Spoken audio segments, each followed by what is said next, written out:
Il y a quelques années, je me suis baladé dans la Pévèle. Et puis, c'était un jour de brouillard comme ça. Je suis rentré dans un bistrot. Et là, dans le bistrot, il y avait un petit vieux. Puis, comme il se passait rien, je lui ai dit, il se passe rien par chez vous. Il me fait, oh, ça, c'est vous qui le dites. Parce que des choses, il s'en passe. Et moi, je me souviens, a dit le vieux. Ça s'est passé en 54.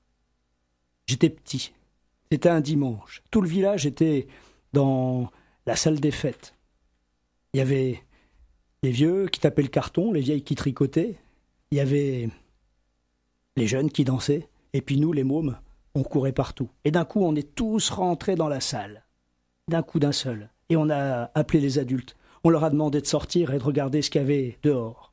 Et dehors, en contrebas de la salle des fêtes, sur le champ, il y avait un cigare lumineux qui survolait le champ et qui jetait des éclairs comme des feux de Saint-Elme. C'était toutes les couleurs. Ah, c'était beau. Mais tout le monde a eu peur. Alors, l'instituteur qui était là et qui était aussi le correspondant de la Voix du Nord, l'instituteur, il a pris sa voiture, et puis quelques gars, et ils sont allés vers l'engin. L'engin, il s'est posé derrière un bosquet d'arbres. Ils sont allés par là. Et nous, les gamins, on est passés par les voyettes, et puis on est arrivés presque en même temps que l'instituteur. L'objet, il était là. Ah, il n'était pas posé, il était à 15 mètres au-dessus du sol. Il faisait pas de bruit. Il éclairait comme un soleil. Et quand l'instituteur est arrivé, pioup, il est reparti, droit dans le ciel, en laissant une traînée lumineuse derrière lui. Alors bien sûr, le lendemain, c'était la rentrée. Dans la cour de l'école, on parlait que de ça. Quand l'instituteur nous a fait rentrer, il a écrit sur le tableau, lundi 4 octobre 1954, le phénomène que nous avons observé hier soir. Et il nous a dit, voilà, pendant 30 minutes, on en parle, et après, on n'en parle plus. Alors chacun y allait de sa petite supposition. Il y en avait certains, c'était les Russes qui avaient envoyé un engin, d'autres qui disaient que c'était un ovni. Il y en a un qui a dit, c'est simple, c'est des Martiens, ils sont venus piquer les confitures pendant la nuit, sauf que ma mère, elle n'y a pas cru. Et c'est normal parce qu'il avait une énorme trace rouge sur la joue. Et puis, au bout d'un moment, au bout des 30 minutes, l'instituteur a dit, il n'y a plus personne qui veut parler. Et là, il y a un petit gars dans le fond de la classe qui a levé son doigt et fait, moi, monsieur. Ce petit gars, il s'appelait Bédoul. Oh, c'était un gosse qui était dans le village depuis peu, il avait été placé dans une famille. Et puis, il était... c'était un bon gosse, quoi. Il était lent, peu terne, mais pas magique. Et puis, quand il a levé le doigt, donc l'instituteur lui a donné la parole. Qu'est-ce que tu as vu ? Je l'ai vu, moi. Ah oui, comme nous tous, hier. Non. Moi, je l'ai vu jeudi. Je l'ai vu jeudi au-dessus du père, au-dessus du terrain du père François, là où il y avait des vaches qu'on a retrouvées, qu'elles étaient mortes. Mais comment ça, tu l'as vu ? Ouais, je l'ai vu. Il survolait le champ. Et t'en as parlé à quelqu'un ? Non, personne m'aurait cru. Et puis bon, après, on est passé à la leçon de calcul. Et en fin de matinée, Bédoul, il est allé voir l'instituteur. Il lui a fait, monsieur, il y a quelque chose que je vous ai pas dit. Bon, j'espère que c'est pas un mensonge que tu m'as dit, Bédoul, parce que tu sais, sinon tu vas avoir des lignes. Non, monsieur, je vous jure, j'ai vu l'engin. Sauf que j'ai pas vu que l'engin. Il était posé, en fait, sur le champ. Et en dessous de l'engin, il y avait des gens. Ils étaient habillés en aluminium. Et comment ça, tu les as vus ? Oui. Oh, je me suis pas approché, j'avais trop peur. Et il y a des traces. On peut voir où ils sont passés. Oui, je suis encore passé, ce matin, et j'ai bien vu, les traces, elles sont là. Tu pourrais m'emmener là. L'instituteur correspondant local de la Voix du Nord voyait le scoop de sa vie. Alors il a pris sa traction, il a pris le Bédoul dedans, puis il lui a dit, écoute, on va faire un détour par la ferme des Langrand pour prendre Henri. Henri, c'est un de mes anciens élèves et il dessine bien.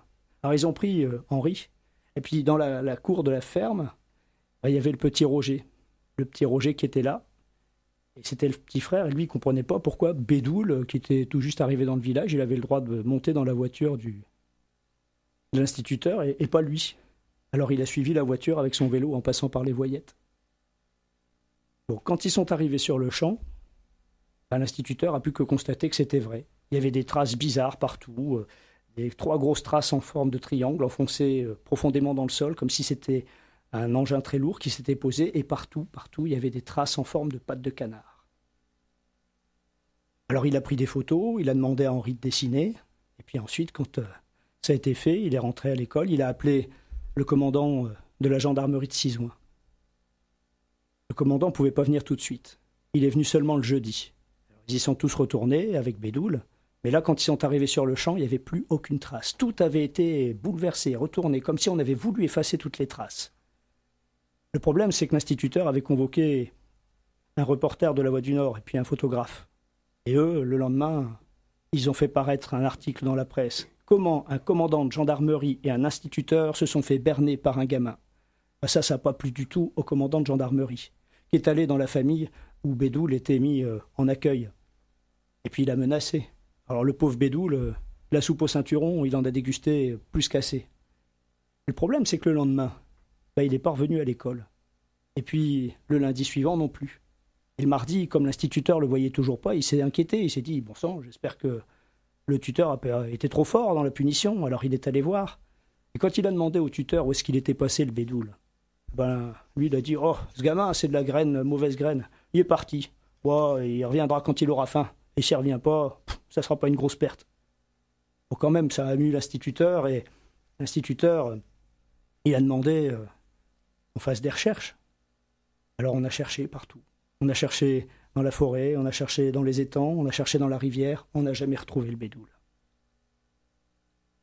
Et on n'en a plus jamais entendu parler. Dieu seul sait où est-ce qu'il est passé. Enfin, quand je dis Dieu seul, dit le vieux, moi je sais où est-ce qu'il est passé. Parce que, en fait, je l'ai revu le Bédoul.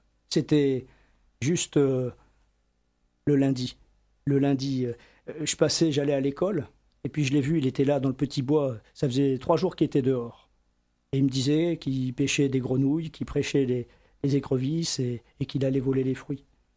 Et puis à un moment donné, on l'a revu, l'engin, la soucoupe volante. Elle est arrivée dans le champ. Et là, moi j'ai vu le Bédoul qui est allé directement vers la soucoupe volante et qui m'a dit « De toute façon, ici, j'ai rien à faire. Personne ne veut me croire, alors je préfère partir avec les Martiens. » La soucoupe volante, elle s'est posée. Les petits bonshommes en aluminium, ils sont sortis, je les ai vus. Et puis le Bédoul, il est parti avec. Et il est parti dans les étoiles. Et moi, dit le vieux, ça m'embête un petit peu parce que si j'avais pas retourné le champ pour effacer les traces, parce que j'étais jaloux, moi, que Bédoul il se fasse remarquer, si j'avais pas effacé les traces, peut-être que Bédoul il serait encore parmi nous. Il serait parti avec les Martiens, Dieu sait où. Voilà. Et le type m'a raconté ça. Il m'a souhaité une bonne soirée. Moi, je suis resté dans le bistrot devant ma bière en réfléchissant à tout ça. Et le bonhomme, je ne l'ai jamais retrouvé.